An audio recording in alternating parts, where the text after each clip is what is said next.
All right, so are you ready to unlock some rental property investing secrets? We're going deep today into the book on rental property investing. It's supposed to be like the ultimate guide, your roadmap to building wealth. So we'll see if it lives up to that. Let's jump right in, no time to waste. What are some of the questions this book tackles that you think will be really useful for our listener today? This book really sets out to answer those big questions like, can you really build wealth through rentals? How much money do you actually need to get started? And are there like hidden opportunities that most people miss? The classic real estate myths versus reality. I like it. And so, where does this book suggest we even begin? Like, what's step one on our journey to real estate moguldom? It all starts with what the author calls flipping the switch, basically moving from a can't do to a how can I mindset. He really emphasizes that this mental shift is like super crucial for overcoming those initial hurdles that come with real estate investing. That makes a lot of sense. I mean, I can imagine that limiting beliefs, things like not having enough money, can be a huge roadblock for people who, want to get started. Does the book offer any practical advice for overcoming this? It actually dives right into that with a personal story from the author. He was initially feeling like paralyzed by this belief that he didn't have enough money to invest. But then he discovered the power of leverage, essentially using borrowed capital to really amplify your return. It's like using a lever to lift something way heavier than you could with just your own strengths, right? Yeah. So can you give an example of how that works in real estate? So imagine finding a property for $100,000, right? Instead of needing the entire sum up front, you could secure, say, an 80% loan from a lender. That means you only need $20,000 for a down payment. So that's leverage in action. I love that illustration. It really shows how leverage can make real estate investing so much more accessible. But I'm sure our listeners thinking, hold on, doesn't more leverage also mean you're taking on more risk? Oh, you're spot on. And the book addresses that head on. It basically argues that knowledge is really the key to mitigating those inherent risks of leverage. The more you understand the market, your specific investment, and just like the ins and outs of property management, the more informed decisions you can make. Got it. So it's not just about like piling on as much debt as possible, but more about using leverage strategically while minimizing risk. Okay, so you've got the right mindset, a basic understanding of leverage. What's next? How do you actually build a successful real estate investing business? Well, the book uses a really interesting analogy here. It compares building a real estate team to Muhammad Ali's victory in that legendary Thrilla in Manila boxing match. Whoa, that's kind of an unexpected comparison. I'm intrigued. What's the connection? So while Ali was undoubtedly the champion in the ring, his victory was also because of his incredible team. His coach, Angelo Dundee especially, he always had his cornermen like guiding and supporting him through every single round. So the takeaway is that even the greatest individuals, they need a strong team to achieve those like really extraordinary results. Okay. Okay, how does that translate to real estate? So the book introduces what it calls the Big Five. These are the essential members of your real estate A-team. And first up, it's your spouse or partner. Having their support and understanding is just absolutely crucial, especially as you navigate all the ups and downs of real estate investing. Yeah, having a united front at home can definitely make a huge difference. So who else is on this dream team? Next, you absolutely need a mentor. Someone who's been there, done that, can provide that invaluable guidance, real insights based on their own experience. Then there's your real estate agent, someone who really understands your investment goals and can help you unearth those hidden gems in the market. Makes sense. Now, what about financing? I'm assuming a good lender makes this all-star team. Oh, absolutely. Securing the right financing, it's critical. So finding a lender who gets your vision and is willing to work with you is key. And finally, no real estate A-team is complete without a reliable contractor. The book actually acknowledges that finding skilled and trustworthy workers can be a major challenge, but it's just so essential for turning your investment dreams into a reality. Finding good contractors can feel like searching for a needle in a haystack, honestly. So does the book offer any practical tips for vetting potential contractors? It does. First, tap into your network. Ask around. See if other investors have recommendations for reliable contractors they've worked with before. Online reviews, especially on platforms like BiggerPockets, those can also be really helpful. Smart. Leverage the experiences of others. Anything else? Yeah, look for contractors who actually specialize in rehabbing rental properties. They have a different mindset and approach than those contractors who just focus on flipping houses. Their priority is to create durable and functional spaces for long-term tenants, not just those quick cosmetic fixes to flip it. I hadn't really thought about that distinction before. That's a great point. Any other insider tips? The book suggests a really clever trick, actually. Ask other subcontractors for recommendations. So, for example, if you're looking for a good electrician, ask a plumber or a drywaller who they like to work with. They often have real firsthand insights into the quality and reliability of other tradespeople. That's brilliant, like getting the inside scoop. So you mentioned the big five, but are there any other key players that we should be thinking about? Yeah, definitely some important supporting roles to consider, like an accountant or a CPA to help you navigate the financial side of things, an attorney to provide legal guidance, and an insurance agent to protect your investment. And then, depending on your strategy and how involved you want to be, you might also want to think about a property manager. Which brings us to the often debated topic of property management. I bet our listeners wondering, like, is it better to manage properties yourself or hire a pro? That's a big question, and we'll definitely dive deeper into the pros and cons later. But for now, let's move on to another crucial aspect of real estate investing, which is financing. The book actually compares getting a loan approved to cracking a secret code, which I thought was pretty intriguing. Okay, the mystery of loan approval. Yeah. Who are we trying to impress here, and how do we do it? So you might think the loan officer is the key decision maker, but the real power actually lies with the underwriter. They're the ones who analyze your financial profile and determine whether you're a good risk for the lender. Okay, so the loan officer is more like the messenger, and the underwriter is like the judge and jury. Hmm. Got it. And what are these underwriters? What are they most concerned with? Well, their top priority is minimizing risk for the lender. Remember, it's better for them to reject a potentially risky loan than to approve one that might go bad. So they're looking for borrowers who, demonstrate financial stability, responsibility, and a strong likelihood of actually repaying that loan. Makes sense. So how do we crack this code and increase our chances of getting that sweet, sweet loan approval?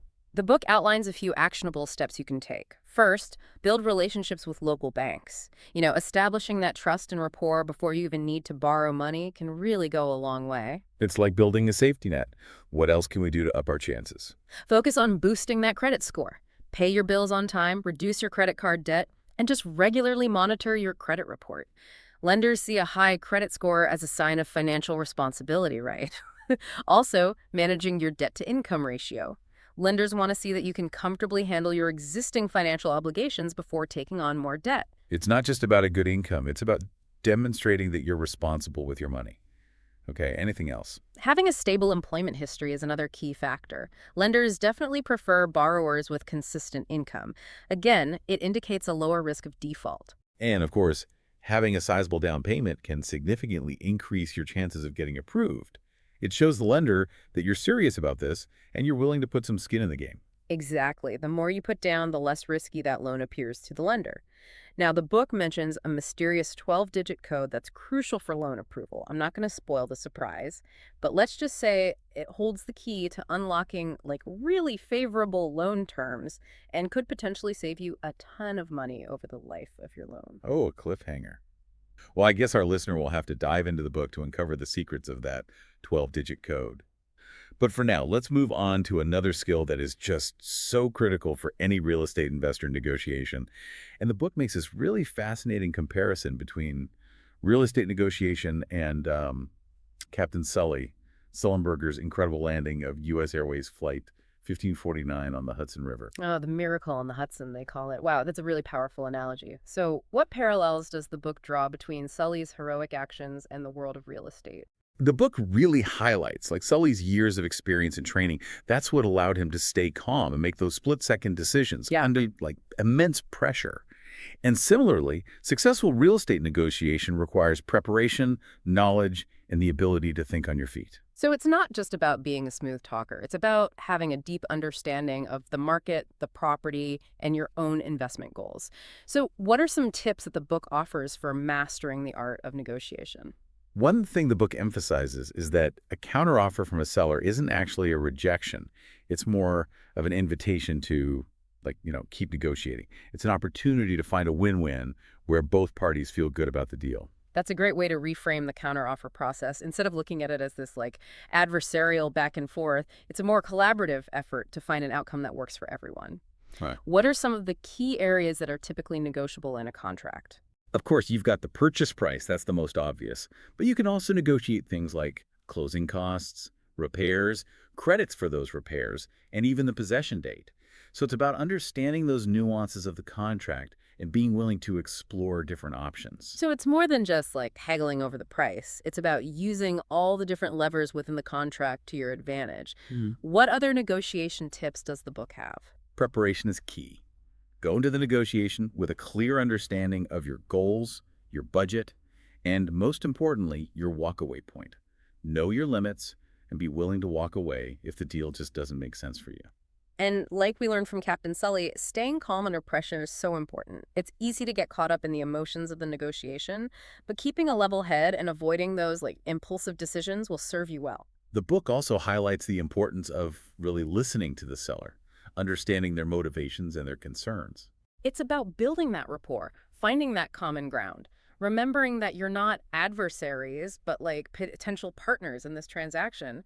What else should we keep in mind? Don't be afraid to walk away. If the deal doesn't make sense, it just doesn't make sense. It's much better to miss out on a bad deal than get stuck with a property that ends up, draining your resources. That is a very crucial reminder. And finally, the book emphasizes the importance of making the seller feel good about that negotiation. A positive experience makes the whole transaction go so much more smoothly for everyone involved. Yeah. All right, so we've covered mindset, team building, financing, and negotiation. A lot of crucial elements of successful real estate investing. But before we jump into the nitty-gritty of like property ownership and management, we need to talk about due diligence. And the book makes this really intriguing comparison between due diligence and uncovering an art forgery. That's an interesting comparison. So what's the connection there between due diligence and art forgery? It's about making sure you're buying what you think you're buying. Due diligence is like peeling back those layers of a property's history to reveal any hidden problems or surprises that might be lurking beneath the surface. So how do we avoid buying a fake? What are those essential steps for like really thorough due diligence? It all starts with a really thorough inspection, and I'm not just talking about a quick walkthrough. You need a qualified inspector who will meticulously examine every nook and cranny of that property. The book stresses that it's not just about identifying problems, but understanding the why behind them. Like, is crack in the wall just a minor cosmetic issue, or is it a sign of like a much bigger structural problem? Right, and a qualified inspector will be able to help you figure out the severity of any issues and estimate the cost of those repairs. That information is super important for your decision making. Now, a general home inspection is crucial, but the book also talks about those specialized inspections, depending on the property and the location. Yeah, like a pest inspection to see if there's any termite damage. That can be a huge headache. Right. And environmental assessments are super important, especially for older properties. They can detect like asbestos, lead paint, mold. All of that stuff can pose some serious health risks and require specialized remediation. And don't forget about the sewer scope inspection. That can reveal any hidden problems with the sewer line, which could lead to some really expensive repairs down the road. Absolutely. It's all about being proactive and catching those potential problems before they turn into really expensive nightmares. Now, all of that inspection info, it's not just for your peace of mind. It can also be used as leverage when you're negotiating. Oh, you're right. If the inspection finds some significant issues, you can use that information to negotiate a lower price, ask the seller to make those repairs, or even ask for credits to cover the cost of those repairs. So it's all about being informed, empowered, and using those inspection findings to your advantage. All right, we've talked about shifting your mindset, building your A-team, securing that financing, mastering negotiation, and conducting thorough due diligence. So what's next on this real estate investing adventure? Well, now it's time to actually experience owning and managing rental properties. You ready to step into the shoes of a landlord? Welcome back to our deep dive into the book on rental property investing. Last time, we left off on the edge of actually owning a property, becoming landlords, after we finished our due diligence like real estate detectives. So now let's get into what it's really like to own and manage those rental properties. Yeah, this is where the rubber meets the road, right? Where those dreams of passive income, financial freedom are put to the test. And this book doesn't sugarcoat things. It acknowledges that even brilliant minds at NASA can make mistakes. Like, remember when they accidentally taped over the original moon landing footage? Oh, yeah. I guess even the best of us have our oops moments. So what kind of mistakes are we talking about here in the world of real estate? Well, the author compares choosing the wrong rental property to, like, choosing the wrong spouse. It's a decision that can lead to years of headaches and financial strain. So the section is all about, giving you the knowledge to avoid those pitfalls and really setting yourself up for success. So let's talk red flags. What are some of those common problems that just scream run away when you're looking at a potential rental property? The book starts with something surprisingly simple: bad smells. A bad odor might seem like an easy fix, but it can be a major turnoff for potential tenants and sometimes a sign of something, deeper. So it's not just about the aesthetics, it's about figuring out what that smell is telling you about the property's history. What kind of smells should we be wary of? Musty smells can indicate moisture problems, which could lead to mold. And that's a major health hazard and costly to fix. Sewage smells, that's another red flag, big time. Plumbing issues, sewer line problems. So our noses are like detectives, Huh. sniffing out trouble. What else should we watch out for? Another thing is deferred maintenance. Peeling paint, overgrown lawns, visible damage. Those are all signs that a property has been neglected. And while they might seem cosmetic, they can often indicate bigger problems that have just been ignored. So a seemingly small issue, like a cracked window, could actually point to a bigger problem. Foundation issues, things like that. What other potential deal breakers does the book talk about? Major system issues. Problems with the roof, plumbing, electrical, or HVAC system, definitely things to watch out for. Those repairs can be really expensive. And speaking of expensive, let's not forget the foundation, the literal bedrock of the property. Those problems can be a nightmare to fix, financially and logistically. No kidding. The book advises a lot of caution when looking at properties with any potential foundation issues. Always better to be safe than sorry and get an inspection by a structural engineer. So those are the more obvious red flags. Are there any problems that are a bit more under the radar, less obvious but equally troublesome? The book actually tells this funny story, but it's a cautionary tale about a driveway hoarder, neighbor. It highlights those potential headaches you can run into with shared driveways. It's a good reminder that issues with property access, those boundaries, it can lead to some, frustrating disputes and legal issues. So it's not just about the property itself, but also the surrounding environment, potential conflicts with neighbors. What other things should we be aware of? Unpermitted work. Yeah. If a previous owner did additions or renovations without permits, that can lead to some serious legal and financial headaches down the line. You might be required to bring the work up to code, which can be super expensive. Yikes. So always check with the building department, make sure everything's been done by the book. What about zoning issues? How can those affect a potential rental property? Zoning laws, those dictate how you can use a property. So, restrictions can limit your rental potential, affect the value, even prevent you from making certain changes in the future. So you're saying due diligence also means understanding those zoning laws, making sure the property aligns with how you want to use it. Any other words of wisdom about those potential pitfalls of owning a rental property? One thing the book really emphasizes is evaluating the neighborhood carefully. Walk around, observe those surrounding properties, and if you can, talk to the neighbors, get a feel for the community. Remember, a bad neighbor can make your life miserable, and it can quickly turn that dream investment into a nightmare. Okay, so we've got to be real estate detectives, gathering clues, piecing together a complete picture of the property, its surroundings, all of it. Now, let's say we've found a property, it passes the test, everything looks good, smells good, foundation is solid, neighbors are friendly. What's next? Well, let's talk property management, that art of maximizing your rental income while minimizing your stress. You ready for this? Yeah, this is where things get real, right? Yeah. Exactly. And the book makes a really important point. Managing rental properties, it's a business, not just a hobby. It requires systems, processes, a clear understanding of your responsibilities. So no more winging it? Nope. Got to approach this with the same level of, professionalism as any other business venture. All right, so what are the essential elements of being a good property manager? Well, the book walks you through those fundamental tasks, starting with finding and screening tenants. Advertising showings, background checks, references, all that good stuff. So you got to be selective, finding tenants that are responsible, reliable, and, financially stable. Definitely. Your tenants are the lifeblood of your rental business. Choosing the right ones can make or break your success. The book also talks about having a solid lease agreement. It's like the roadmap for a smooth landlord-tenant relationship. It makes sense. A clear lease agreement, that can prevent so many headaches down the road. What are some of those, key elements that should be in there? It should specify the rent amount, the due date, late fees.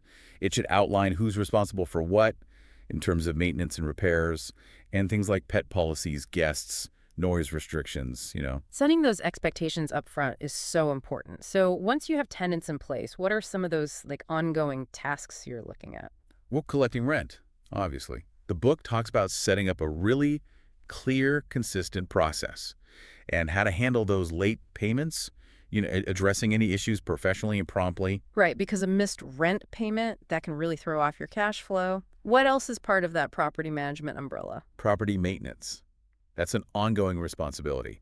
Right. Responding to routine requests, handling emergency repairs. You got to be responsive to those tenant needs. So it's a balancing act, being attentive, but also protecting your investment. Exactly. And don't forget about preventative maintenance. That can save you so much money down the line. Now, dealing with tenants is one thing. What about the financial side? Oh, the book gets deep into that. Tracking your income and expenses, prepping for tax season, maximizing those deductions. So it's not just about collecting rent, it's about understanding those financials, running a business, basically. Exactly. And this is where having a good accountant can be super helpful. They can set up a proper bookkeeping system, make sure you're taking advantage of all those tax breaks you deserve. Speaking of tax breaks, I'm sure our listener wants to know about the 1031 exchange. That tax strategy that lets you defer paying capital gains taxes when you sell one property and buy another. Does the book explain how that works? It sure does. There's a whole section dedicated to it, explaining how it works, how to execute it successfully. It's a powerful tool. Can you give us a quick rundown, like how it works and why it's so good for real estate investors? Okay, imagine you sell a property. You made a nice profit. Instead of paying taxes on that profit right away, a 1031 exchange lets you reinvest those funds into another property, and you defer those taxes. So you're basically rolling your profits into a new investment without giving Uncle Sam a cut right away. What's the catch? Well, there are specific rules, regulations. You have to follow them to qualify. Strict timelines, requirements. It's a bit complex, needs careful planning, but the tax savings, they can be huge, especially if you want to build a big portfolio. It's like this power tool that can supercharge your wealth building journey. Now, before we move on to some of those more advanced strategies, I wanted to go back to property management for a minute, specifically that decision, self-manage or hire a pro. Ah, yes, a big decision. And the book gives some great insights to help you figure out which path is right for you. Let's start with DIY, self-management. What are the upsides? Well, the most obvious is saving money. You handle everything yourself, from finding tenants to collecting rent, repairs, no fees for a property manager. Big plus, especially if you're on a budget. What else is good about self-management? More control. You get to vet potential tenants, handle maintenance how you want, maintain a closer relationship with your tenants. That can be appealing, especially for people who like being hands-on. But it's not all sunshine and roses. What are some of the downsides? Time commitment. It can be a lot, especially if you have multiple properties or tenants that need a lot of attention. You're responsible for everything, and you got to be available at all hours. Yeah, it's not just collecting rent. You're on call 24/7, dealing with unexpected issues, tenant emergencies. If you're not ready for that, it can get overwhelming fast. Exactly. And what about difficult tenants? Ooh, that could be a real challenge, Well, especially if you're new to this or don't have that experience with conflict resolution. Evicting a tenant, that's a whole legal process, very stressful. so self-management, it requires not just time and organization, but the ability to handle those tough situations. Okay, so what about the flip side? Hiring a professional property manager. Well, the biggest advantage is peace of mind. You're basically offloading all those time-consuming, stressful tasks to someone who knows what they're doing. It's like having a dedicated team, handling everything, so you can focus on other things. Right. They bring expertise, experience. They know those local landlord-tenant laws. They have connections with contractors. They can negotiate better prices for repairs. So they're like your one-stop shop for all things property management. Exactly. They maximize your income, protect your investment, and they can help minimize those vacancy rates, find qualified tenants quickly. They also handle tenant issues more effectively, diffuse those potential conflicts before they become big problems. They're like managing the relationship, creating a smoother experience for both landlords and tenants. So of course there's a cost involved, right? There is. They usually charge a percentage of the monthly rent, which can, cut into your profits, especially if you have a lot of properties. And you're giving up a bit of that control, aren't you? You are. You have less direct contact with your tenants, and you rely on their judgment for decisions about repairs. It's a trade-off. Convenience for control. So how do you know which path is right for you? The book says you need to consider your situation, your goals, your personality. Are you hands-on? Do you have the time? Do you want to handle all of that? And it probably depends on the property too, right? Like if it's far away or if it's a really big, complicated property, hiring a professional might be a good idea. It's not one size fits all. Weigh the pros and cons and go with what works for you. Now, regardless of which path you choose, there are some fundamental principles of good property management that apply to both. What are some of those key takeaways from the book? It really emphasizes setting those clear expectations with tenants about paying rent, taking care of the property, and being responsive to their needs. Communication is key. Be proactive. Be a responsive landlord. That can really help you build a positive relationship with your tenants and minimize conflict. And happy tenants, they're more likely to stay, pay rent on time, take care of the place, and renew their leases. So that means a smoother, more profitable investment for you. Right. The book also gives some practical tips for attracting and keeping those good tenants. Create a clean, inviting space, competitive rental rates, amenities that appeal to your target market, things like that. It's not just about filling a vacancy, it's about finding the right tenants, those who will appreciate the property. Now, of course, even with the best tenants, sometimes things happen, like late rent, property damage. What does the book say about navigating those tricky situations? It gives good advice on how to handle those things fairly and effectively. Follow the legal procedures, document everything, and don't be afraid to seek professional advice if you need it. So be prepared for the unexpected. Have a plan. Protect yourself. Now, before we jump to maximizing rental income, I wanted to touch on the legal stuff. The book has a great overview of all the landlord-tenant laws, lease agreements, evictions. It's important to understand your rights and responsibilities. It's like a legal crash course for landlords. Yeah. It talks about using a solid lease agreement, following the proper eviction procedures, complying with fair housing laws. So you got to be a savvy business person, but also a responsible landlord. Exactly. And if you're ever unsure about anything legal, talk to an attorney. Okay, now let's get into maximizing your rental income, building long-term wealth. This book covers so many strategies like raising rents, reducing expenses, leveraging tax benefits. This is where the magic happens. Let's start with rent increases. They're inevitable, but they can also cause some friction with tenants if they're not handled well. What does the book suggest? Do your research. Find out what the going rate is in your area and justify those increases. If property taxes went up, if your maintenance costs increased, if you've made improvements to the property. So don't just randomly raise the rent. Explain it to your tenants. Right. Transparency and communication, those go a long way. Now let's talk about saving money. Cutting those expenses is key, but you got to do it strategically. Right. You don't want to compromise the quality of your property or make your tenants unhappy. So what are some good cost-cutting measures? The book mentions things like negotiating lower insurance premiums, looking into those energy-efficient upgrades to save on utilities, Being mindful of your expenses. and being proactive. Preventative maintenance, for example. That can prevent those bigger, more expensive repairs down the line. Okay, now keeping good tenants, that's so important. How do you keep those vacancy rates low? Be responsive. Address those maintenance requests quickly, professionally. Build a sense of community in your property. Treat them with respect, make it a nice place to live, build that positive relationship. Makes sense. Happy tenants, they stick around. So less turnover for you, which means more stable income. Okay, now let's talk about property upgrades. Making those strategic improvements can really increase the value of your property, attract those higher paying tenants.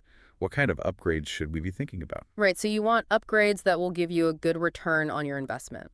The book says to focus on those upgrades that really appeal to your target market. Enhance the appeal of your property. Fresh paint, new floors, updated light fixtures, or even bigger things like kitchen and bathroom remodels. It's about understanding what tenants value, making smart investments. Right. And always consider how cost-effective the upgrade is going to be. Some things are relatively cheap, but make a big difference. Others are a bigger investment, but might not give you as much back. Do your homework. So research, planning, that's all part of it. Okay, let's move on to financing, a crucial aspect of real estate investing, especially when you're trying to grow your portfolio. The book does a great job of breaking down all those different financing options. Conventional mortgages, private loans, and those more creative strategies like seller financing. So it's like a crash course in real estate finance. Can you give us an overview of those different options? Like, what are the pros and cons? Conventional mortgages, those are usually the go-to for first-time home buyers. They're generally more affordable, lower interest rates, longer repayment terms, but they're harder to qualify for. So you need good credit, stable income, all that. What about private loans? Those are often easier to qualify for, but the interest rates are higher and the terms are shorter, so they're more expensive in the long run. So they're good for short-term things like flipping properties. Exactly. You repay the loan quickly after you sell. What about seller financing? Have you ever considered that? I've heard of it, but I'm not really sure how it works. The seller of the property acts as the lender. They give you the loan to buy the property, so they get a steady stream of income from those loan payments, and the buyer doesn't have to go through a bank. Interesting. So who would that be a good option for? Buyers who don't qualify for those traditional loans or who are looking for more flexibility, but it's really important to review those terms carefully, make sure everything's fair and legal. Makes sense. And what about those lease options? Those are also called rent-to-own agreements. You lease the property, but you have the option to buy it later. So it's like a test drive for home ownership. So you can live there, build equity, and then hopefully buy it later when you're ready. Right. You get into the property with a smaller upfront investment, potentially lock in the price for the future.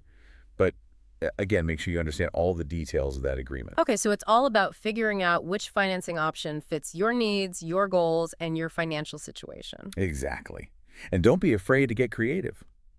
Okay, now let's talk about one of the biggest perks of real estate investing: tax benefits. Oh, yes, this is the good stuff. The book covers so many deductions for real estate investors. Depreciation, mortgage interest, property taxes, operating expenses. It's like a whole world of tax savings. This is a must-read for any investor. Real estate can be such an attractive investment because of these tax benefits. Give us a quick rundown. What are some of those key deductions? Depreciation. You can deduct a portion of the cost of the property over its useful life. So even though the property might be going up in value, you get to deduct a chunk of that cost each year. So you're lowering your taxable income, which frees up cash flow? Exactly. And it's not just the property itself. You can also depreciate certain improvements you make: appliances, flooring, landscaping. So keep track of all of that because it can add up. What else can we deduct? Mortgage interest. You can deduct the interest you pay on those loans, and not just your primary mortgage, but the interest on loans for your rental properties too. Property taxes, another big one. You can deduct those too. Wow, it's like a built-in tax break. It is.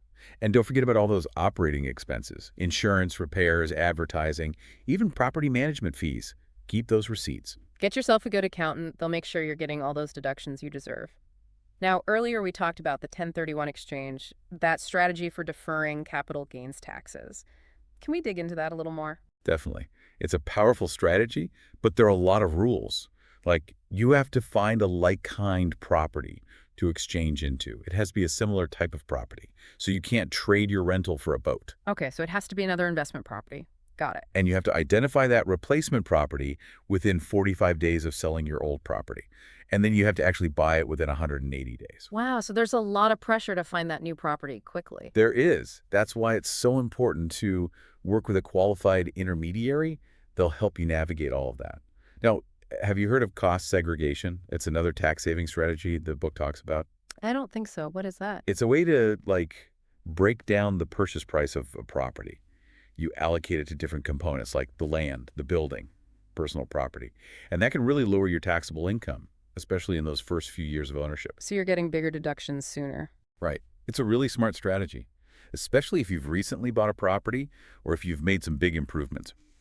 Okay, let's touch on those legal aspects one more time before we wrap up.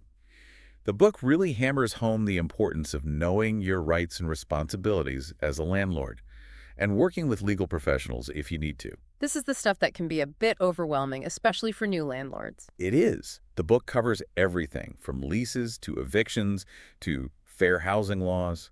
It's about operating legally and ethically. So let's start with those lease agreements. What needs to be included in a lease to make sure it's legally sound? You need all the names, the address of the property, how long the lease is, the rent amount, the security deposit, outline who's responsible for repairs. It's like that contract we talked about earlier, making sure everyone is on the same page, preventing those misunderstandings. Exactly. And make sure it complies with your local laws. Now, evictions, No one wants to deal with it, but sometimes you have Okay, to. what's the right way to handle that? Follow those procedures. Give the tenant written notice. Give them a chance to fix the issue. And then, if you need to, you can file that eviction lawsuit. So it's not as simple as just telling them to leave. Nope. There's a whole process. Document everything in case you need to go to court. Now, fair housing laws, those are super important. They protect people from discrimination. So everyone has an equal opportunity to rent based on their qualifications. Exactly. Treat everyone fairly. Use the same screening criteria. Be careful about the language you use in your advertising. Make reasonable accommodations for those with disabilities. Create a welcoming environment. And if you have any questions, get advice from an attorney. Okay, now insurance. You got to protect your investment. Right, like a safety net. What kind of insurance do we need for our rental properties? You need property insurance to cover damage to the building itself, fires, storms, vandalism, and liability insurance in case someone gets injured on your property. So property insurance protects the building, and liability insurance protects you. Exactly. And depending on your situation, you might need other types of coverage too. Flood insurance, for example, if you're in a flood zone, or umbrella insurance for extra liability protection. All right, welcome back to our final deep dive into the book on rental property investing. We've covered a lot of ground. We've talked mindset, built our team, tackled financing, and really dug into the nitty-gritty of property management. But now let's focus on maximizing those profits, turning those rental properties into real wealth-building machines. This is where things get really exciting, transforming from landlord to like a savvy investor. Mhm. And the book has a ton of strategies to help us do just that. So where do we begin? Well, the book starts with a bit of a surprise. It says one of the keys to finding those really profitable deals is to actually look for properties that have problems. Wait, what? That sounds counterintuitive. Why would we want a property that's just a headache waiting to happen? Because, as the book explains, most people, they run away from those properties, the ones with obvious issues. And that means less competition for you, the savvy investor, and potentially a much better deal. Ah, so it's about seeing the potential where others just see problems, okay? So how do we turn those problems into profits? The book breaks down 8 common property problems that can actually be opportunities in disguise. Remember earlier we talked about bad smells being a red flag? Well, the book suggests that those odors can actually be a golden opportunity. Yeah, while a bad smell might scare away most buyers, a smart investor sees a chance to negotiate a lower price. Then you just fix the problem. A good cleaning, some paint, new carpets. So those bad smells are often just a perception problem, not a sign of a major issue. Right. You get rid of the smell, the property is instantly more appealing, higher value. What other problems can we turn into profit? Deferred maintenance is another one. Things like peeling paint, an overgrown yard, those things that make a property look neglected. Most buyers, they don't want to deal with that. And that gives you leverage. You can get a better price because you're willing to put in a little work. It's about knowing what's an easy fix and what's a sign of a bigger issue.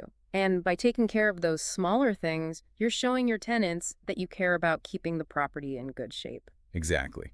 And that can go a long way when it comes to attracting good tenants and keeping them happy, which means a more stable investment for you. Now, the book also talks about a specific strategy for adding value, converting two-bedroom units into three-bedroom units. Yeah, that seems like a good way to increase your rental income, especially in places where those larger units are in high demand. So how does that work? What do investors need to consider before adding a bedroom? Well, the key is to find properties where the layout makes it easy to do the conversion. Maybe there's a den you can convert, or an office space, or sometimes you can add a small addition. So you're not doing a major renovation, just utilizing the space you have. Right. But you do have to consider things like zoning laws, building codes, make sure it's allowed, and make sure there's actually a demand for three-bedroom units in the area. So due diligence is important, even for something that seems simple, like adding a bedroom. Okay, now let's talk about the different types of rental properties out there.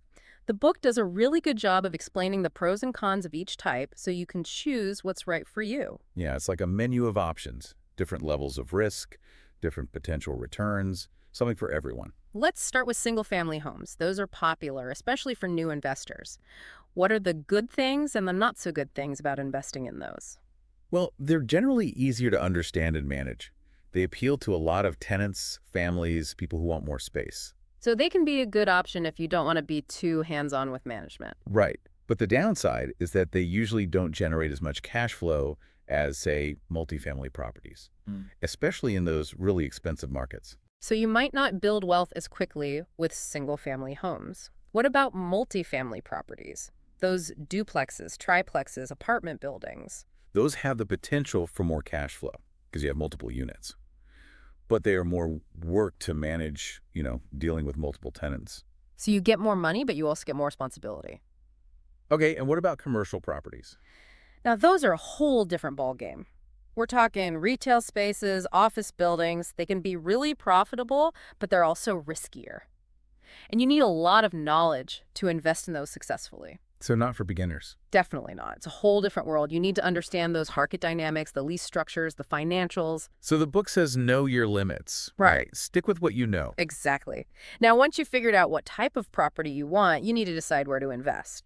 And the book really emphasizes that not all markets are created equal. Location, location, location. That's what they always say. So how do you choose the right place? What should you be looking for? Strong economy. Look for places with job growth, population growth, a diverse mix of industries.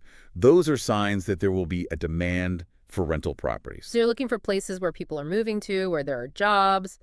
Makes sense. And then look at the specific neighborhood. Is it close to transportation, schools, parks? Those things make a difference to tenants. So you want a place that's desirable, where people will pay to live. Exactly.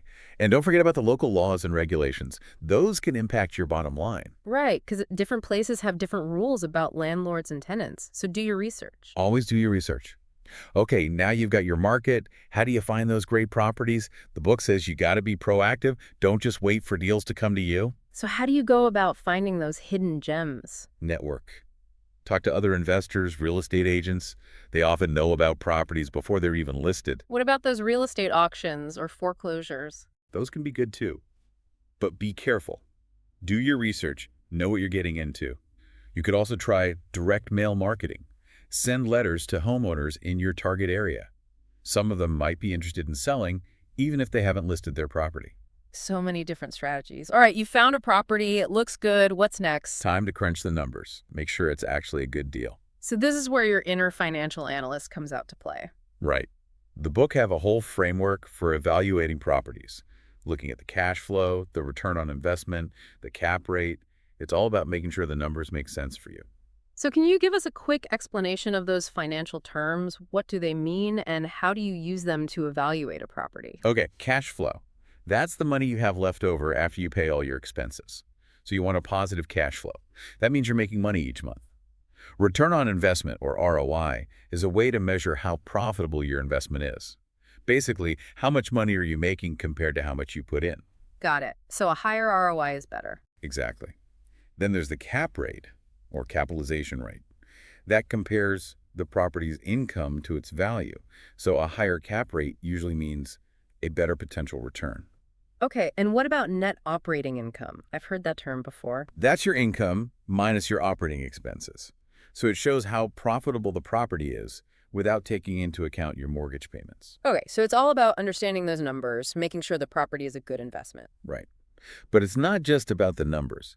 You also need to think about the condition of the property, the potential for it to increase in value, and how it fits into your overall investment strategy. So it's about making smart choices based on your goals. All right, the numbers look good. You're ready to make an offer. Now it's time to negotiate. The book has a lot of great advice on how to craft a good offer, one that works for you and the seller. It's all about that leverage again, knowing when to walk away. Right. Don't get emotionally attached to a property. There are always other deals out there. Be patient and stick to your plan. Okay, so we've talked about finding properties, analyzing those deals, making offers. What about financing? That can be the scariest part, especially for new investors. I agree, but the book does a great job of explaining all those different options. Mortgages, private loans, even those creative strategies like seller financing. So many choices. Let's break it down. Let's start with conventional mortgages. Those are probably the most familiar to people. Yeah, those are the loans you get from banks. They're usually the most affordable, but they're also the hardest to qualify for. You need good credit, a steady job, a decent down payment. So they're good if you're financially stable. What about those private loans? Those are easier to get, but they're more expensive, higher interest rates. so they're better for short-term investments, like flips. Okay, and you mentioned seller financing. Can you explain how that works again? The seller of the property becomes the lender. They give you a loan to buy the property. So you're bypassing the bank completely. Exactly. It can be a good option for both the buyer and the seller. But, as always, make sure you read that agreement carefully. And what about those lease options? Remember those? Yeah, those are those rent-to-own agreements. Right. It's like you're renting, but you have the option to buy the property later. So it's a good way to get into a property when you're not quite ready to buy it outright. Exactly. Okay. So once you've got that financing figured out, you're almost there. The closing process is next. That's where you finalize everything, sign all the papers, officially become the owner. And the book recommends getting professional help for that part, right? Definitely. A real estate attorney or a title company, they can make sure everything is done right. Protect your interests. All right, so you've closed on the property, the keys are in your hand, you're officially a landlord. Time to put on your property manager hat. The book has a lot of advice about finding good tenants, collecting rent, handling maintenance, all of that. It's a whole new chapter. It is. Being organized, proactive, responsive, those are key. You need a system. You got to stay on top of things. And don't forget about those tenants. Absolutely. Build those relationships. Treat them well. If they're happy, they'll stay longer. They'll take care of the property. It makes everything easier for you. So as we wrap up our deep dive into the book on rental property investing, I think the biggest takeaway is that there's a lot to learn. It's not just about buying a property, it's about understanding the market, making smart financial decisions, managing your properties well, and building those relationships. Couldn't have said it better myself. Real estate investing, it's a journey. And this book, it's a great roadmap. It's given us the knowledge, the strategies, but now it's up to you to take action. What are you going to do next? Start researching those markets, connect with other investors, maybe analyze a few properties. There's a whole world of possibilities out there. So thanks for joining us on this deep dive. And remember, the key to success in real estate is to never stop learning. We'll catch you next time.